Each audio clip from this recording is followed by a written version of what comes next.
It's time for Criminal Law 101 with criminal defense attorney Ken Eulo from the law firm of Smith & Eulo on 101.1 WJRR. Ken, what's going on, man? Good morning, guys. How we doing today? Ready to do it to it? You have a good weekend? Had a great weekend. Did a little Halloween Horror Nights this weekend. Yeah. Courtesy of 101. Oh, Yeah. okay. Him and his boy went out there. Good deal. Had a good time then. It was awesome. Yeah, me and my fiance and my son, we went out there, got on a couple of haunted houses. It was awesome. Good You know deal. what's so funny is his kid, and I've heard of other people like this. His kid, when it comes to roller coasters, right? Yeah, it's weird. He's terrified of going on even the smallest, simplest little roller coaster. But if it's a haunted house, he loves it. No problem. I mean, he'll go in the scariest haunted house, no issues. How old? 9. Yeah. Huh. Interesting. Yeah. Now, are you a roller coaster guy? Doesn't bother me, but I get a little bit of motion sickness. Gotcha. Yeah. All right. So, Taka, do we have some listener questions that have come in for Ken of the criminal law nature? Of course we do. Why don't we run through a couple of those? And then we had a few things that have been in the news as of late, including an item we had last week. They were like, we need to ask Ken about that one. And remember, you can always email him directly with your questions. It's Ken at smithandeulo.com. That's Smith, ANDEULO.com. All right. Here's one. Told my baby mama to kill herself in a text message. Will this hurt my 50-50 child custody case? I mean, it seems like it's a joke, but it's not. I mean, so again, that's family law, right? And we do criminal defense. But again, I don't mind kind of jumping in on these questions. Obviously, anything that shows that you're not co-parenting, that shows that you're not trying to act in the betterment of the child, can definitely affect the way a court's going to look at you, right? I mean, if you're out there, telling the mother of your child to kill herself, it's not a good look, and courts are not going to look at that favorably. Again, is it a joke? Is it isolated incident? I mean, there's a lot of factors that go into it, but I mean, obviously, you want to keep it as decent and cordial and on the up and up as possible. I always say when people are going through stuff like that, do not engage them in any capacity, emotionally, physically, any capacity. As difficult as that may be at times. Yeah, I mean, you just got to be a decent person. Yeah. I know it's tough, and I know that sometimes they can act awful, but I would say just try to be as decent of a person as you can. Be civil. Simple enough. This one's a little long, but I'll try to trim it down. 52-year-old man back in the 90s, I got into trouble selling an eighth of weed. And years before that, as a 19-year-old, got caught in a residential burglary. Not what it seemed, but anyway, what are the chances of getting my record expunged or whatever? Every week they want to know about this. It's the same response, though, right? I mean, This person's been a well-behaved and model citizen for decades now. Sure. So the question leaves out some key information, right? So what happened with the burglary charge, right? Was he convicted on the burglary case? Was it dropped down to something less? Maybe he pled it out to a grand theft, withhold, court costs. So is there a conviction somewhere on his record? It didn't mention that. So that's going to be, just because you get arrested for something doesn't mean that you can't get it sealed or expunged off of your record. The courts are going to look at whether or not there was an actual conviction on your record for those offenses. So it's possible that I've seen people get murder charges, case dismissed, expunged off your record, right? Right. So it's not necessarily the charge itself, it's whether or not there's a conviction attached to that charge. Okay. And as we mentioned, or as you mentioned last week, if you're going to try to go down this road, don't go down it by yourself. Yeah, I mean, I definitely think the court filings and things like that are a bit much. I mean, you're going to have to coordinate with different judicial assistants and the state's, assistant, and get hearing times and things like that at some point. So that's usually where people kind of get lost in the process, in my opinion. One more will slide in, Pat, because I know you have a couple things. If you have a warrant and it has errors like your eye color and date of birth, and anytime you've been pulled over, they detain you, but then release you, is there grounds to have it dismissed? So, I mean, I guess they have the wrong info on this warrant for this person. yeah, I mean, I'm a little bit hazy on what exactly. I mean, they keep releasing him, but he keeps getting. So it seems like maybe there's something that we're missing here. Maybe like the date of birth isn't matching up, or it seems like maybe that's the case. Because I mean, they're not releasing him just because the eye color's off, right? Like It's the date of birth too. There's probably a date of birth issue. There's probably it's just a different person, right? Like When you're on the end, if you're the police officer and if you're pulled over and you run the information and you go, oh, I think we got a warrant on this guy, and it doesn't match like that, is the cop at that point? They're just going to say you go, right? Is that if it's clear, right? Like if they think they got the right person, they're going to take the person in. But if they think, hey, it's clear, it's a totally different person. Maybe this one person has a J in their name. Person's date of birth is 60. This person's date of birth is like 90. Yeah. Right. So I mean, they're going to look at all of those kind of factors. I mean, a lot of times they have in their David system pictures and things like that too. So I mean, let's assume you look at one picture and you got like a 70-year-old African American, and then one picture you got like a 30-year-old white guy. Right. I mean, obviously, Right. they're going to look at that and go, "We got the wrong guy." So I mean, there's a lot that goes into it. Pictures with the David system, date of birth.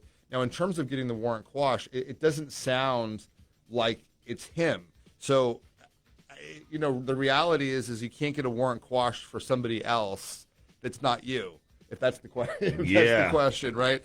So it puts him in a tough spot because he keeps getting misidentified as this individual. I mean, it seems like a really frustrating situation. Think of time-wise. if you're on your way to work and you get pulled over and then all of a sudden they hold you because of their warrant, now you're late for work. Yeah, Is there a resource the public has to know if you have a warrant out for you or not? Yeah, there's a couple resources. If you know the county, and it depends on whether it's go down the rabbit hole here. So they have something called VineLink. It was kind of developed for victims and things like that, and you can look up pretty exclusively where people are, if they've been released from jail, things like that. FDLE is another great place to search. If you go on FDLE, you can do a warrant check.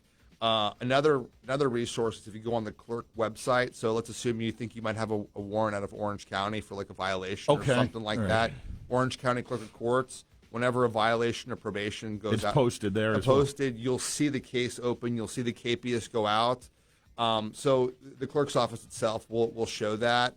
If you miss a court date and a warrant goes out, you'll see that as well. So if you check those three resources, now the one area that you're not always going to see is if you have a new case. Let's assume a domestic violence situation happens. They go and they talk to the woman, and she's like, this guy beat me, and the guy had disappeared. He took off. He fled from the scene. And they issue a warrant, that's like a new law arrest. And a lot of times what we'll do in those cases is you call our office, and we have, we'll reach out to law enforcement, we'll reach out to bond agents, things like that. Gotcha. And we can do a deeper dive. Those are tougher to spot than the ones that I talked to you about previously. Okay. Criminal defense attorney Ken Eulo from Smith & Eulo, our guest is always on Mondays. By the way, you guys do everything from criminal traffic violations all the way to murder cases. And on the criminal traffic violation fix my ticket deal, you can always get in the running to have them assist you with a snafu you might find yourself in. At our website, Taco. Yeah, WJRR.com/contest. There's a contest going on where they pick a winner every Friday to get you out of your ticket. So submit your story and tell them why you should win. As a criminal defense attorney, what did you think about the defense of this Canadian couple that moved to Scotland? He was, I think, 41. She was 25. They're in a hot tub in Scotland at his mom's house. Her mother's house. She ends up dead, stabbed to death, 25 stab wounds. He was in court the other week, jury trial, and the defense claimed she did it herself. She stabbed herself to death 25 times with a knife. I hate to laugh, right? But it's the idea of the defense, is somewhat amusing, right? The idea that you're going to claim that this woman just self-inflicted all of these. If this guy's your client and he tells you that, what are you doing? Yeah, like you have this guy walk into your office. What do? I swear to God, Ken, she stabbed herself 25 times in the neck and back. I mean, I would say this: if somebody came in, my first reaction would probably be, listen, this is totally confidential, right? This is a totally confidential call, talk. You got to be honest with me because the story is just not believable, Right. And if the person persisted, this actually happened, like she actually stabbed herself 25 times, then I would say, listen, we got to pony up some money and get an absolute world-class expert witness that so pony it up. Let's put out $10K for this expert and let's go after it. And you'd have to get some serious experts in the field that support this guy. Wow. Now, good chance the expert's going to come back and say, there's no way. No way, right? But I mean, I think you got to. I mean, if you're going to go with a defense like that, you're going to have to really bring it. I mean, you're going to have to have some incredible witnesses, expert witnesses that are going to back that up because no person's going to believe that. No, right? You're a better man than me. That dude walks into my office and I'm going like this. Get the hell out of here. Well, I mean, that's my just so you know, my first reaction is to tell the client, listen, this isn't believable, right? That's my first reaction because it's not believable.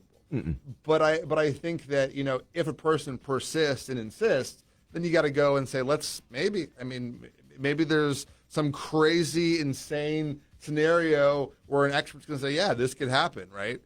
So you got to give it a shot. One other quick thing I want to ask you about here, because this happened in Maine. I'm sorry. Is there any such thing as finders keepers in a legal sense? Guy sells a vehicle, okay, for cash. Leaves the money that he was paid cash for this vehicle that he sold to this person, set it on the roof of the other car that he was driving, took off. Cash falls all over the street. Another guy comes by, sees all this cash, scoops it all up. It was captured on somebody's dash cam video, and he flees. And now the police are seeking the guy who picked up this more than $7,000, saying, you can't do that. Yeah, so, I mean, that's a crime, right? So, okay, what is the crime there? So, grand theft, Okay. You're in possession of somebody's property that you saw fall off of a roof. No, they didn't see. They just came across. They just came across the it, cash right? is in the road. So that's a little bit different, right? But the idea is that, technically by the letter of the law, if you're in possession of somebody else's property that is somebody else's property and you continue to hold on to it and keep it as if it's your own, Right. You're almost converting that asset into your asset. By the letter of the law, that is a theft. That is a grand theft, right? Or a petty theft. I don't know how much money was taken. Damn. But it's one of those things. Damn. But it's one of those things where it's like, there is a certain sense of, how do you know if this is somebody's property? Now, when you're talking about that kind of money, that kind of thing, I think there is a certain, expectation that it just didn't float down from heaven. Yeah, right. Yeah. So, I mean, I think that, in that situation, if they could prove that it fell off his car, a guy runs up and scoops it up, and they have the guy that scooped it all up, I mean, they should be able to get that money back. All right. Ken Eulo from Smith and Eulo, Criminal Law 101. We do it up every Monday. If you got questions you want to send over, we'll put them in front of them next Monday. We appreciate your time each week. It's awesome to see you guys as usual. Again, Right if you on. want to get in on that contest, WJR.com/contest. If you got a criminal traffic violation that you need some help with, maybe they can get you out of it. Love it. All right. We'll see you next Monday, Ken. Thank you. All right, guys. Clinch and Taco on demand. Download the iHeartRadio app and listen anytime, anywhere.